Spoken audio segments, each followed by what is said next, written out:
दोस्तों ब्रेन के बारे में तो आप जानते ही हो। ब्रेन से हमारी स्पाइनल कॉर्ड निकली हुई है और इसी स्पाइनल कॉर्ड से हमारी नर्व्स निकल रही हैं जो हमारी पूरी बॉडी में हर एक हिस्से में फैल रही हैं, हर एक बॉडी पार्ट में फैल रही हैं और हमारी मांसपेशियों से जुड़ रही हैं, बाकी ऑर्गन से भी, जैसे हमारा हार्ट और इंटेस्टाइन। ये नर्व्स हमारी बॉडी में बिल्कुल इस तरह फैली हुई हैं। जैसे आपने देखा होगा कि हमारे घर में इलेक्ट्रिक वायर पूरे घर में फैले होते हैं और इलेक्ट्रिसिटी की वजह से बल्ब, फ्रिज, कूलर वगैरह चला पाते हैं। इसी तरह इलेक्ट्रिक पल्सेस की मदद से हम मूव कर पाते हैं। दरअसल ब्रेन मोटर इम्पल्सेस मसल्स को, ग्लैंड्स को और ऑर्गन्स को भेजकर मूवमेंट कराता है। सेंस ऑर्गन इम्पल्सेस को ब्रेन तक ले जाते हैं और सेंस कराते हैं। अब इस पूरे प्रोसेस में कहीं भी अगर गड़बड़ हुई तो, जैसे कि इलेक्ट्रिक पल्सेस तो आ रही हैं लेकिन बॉडी में मूवमेंट नहीं हो पा रहा, इसी कंडीशन को हम लकवा मारना या पैरालिसिस बोलते हैं। अगर और आसान शब्दों में आपको बताऊं तो, जब हमारा नर्वस सिस्टम किसी वजह से हमारी मसल्स को सिग्नल न दे पाए मूव करने के लिए, तो उसको ही लकवा मारना या पैरालिसिस कहते हैं। अब इसकी बहुत सारी वजह हो सकती हैं। आइए जानते हैं कुछ वजह। एक बात और ऐड करना चाहता हूँ आपसे, लकवा परमानेंट भी हो सकता है, यानी हमेशा के लिए। टेम्पररी भी हो सकता है, यानी कुछ समय रहा फिर हट चला गया। और ऐसा भी हो सकता है कम एंड गो वाली सिचुएशन, यानी एक बार हुआ फिर ठीक हो गया, फिर दोबारा हो गया, फिर। चलिए जानते हैं इसके कारण।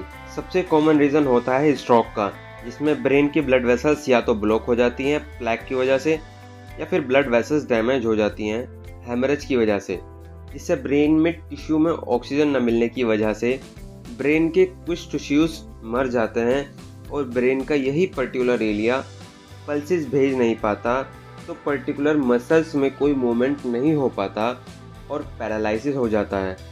दूसरा रीज़न है स्पाइनल कॉर्ड में किसी तरह से इंजरी आ जाना। नर्व्स डैमेज हो जाती हैं तो पल्सेस ट्रांसफ़र ही नहीं हो पाती, तो मूवमेंट ही नहीं हो पाता। जिस पैरालिसिस में एक साइड का चेहरा मूव नहीं कर पाता, आपने देखा होगा एक साइड फेस के पैरालिसिस हो जाता है, उसका रीज़न अभी तक क्लियर नहीं हो पाया है कि वो किस वजह से होता है। हालांकि कुछ डॉक्टर वायरल इन्फेक्शन इसका कारण बताते हैं। एक सिचुएशन ऐसी है जिसमें आदमी पैरालिसिस हो जाने के बाद ऑलमोस्ट डेड ही हो जाता है, पूरी बॉडी में पैरालिसिस हो जाता है। असल में होता ऐसा है, जो हमारी नर्व्स होती हैं उसके ऊपर शील्ड होती हैं, तो वो शील्ड ही डैमेज हो जाती हैं या डेड हो जाती हैं। यही पैरालिसिस स्टीफन हॉकिंस के साथ हुआ था और स्टीफन हॉकिंस ही सबसे ज़्यादा दिन जिंदा रहने वाले इंसान थे इस पैरालिसिस के साथ। पैरालिसिस के बहुत सारे टाइप्स हैं।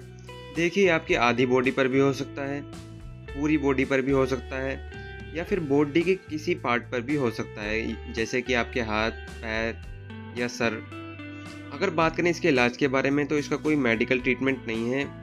हालांकि कुछ डॉक्टर्स के हिसाब से कुछ एक्सरसाइज हैं जो डॉक्टर आपको बताते हैं जल्दी रिकवर होने के लिए।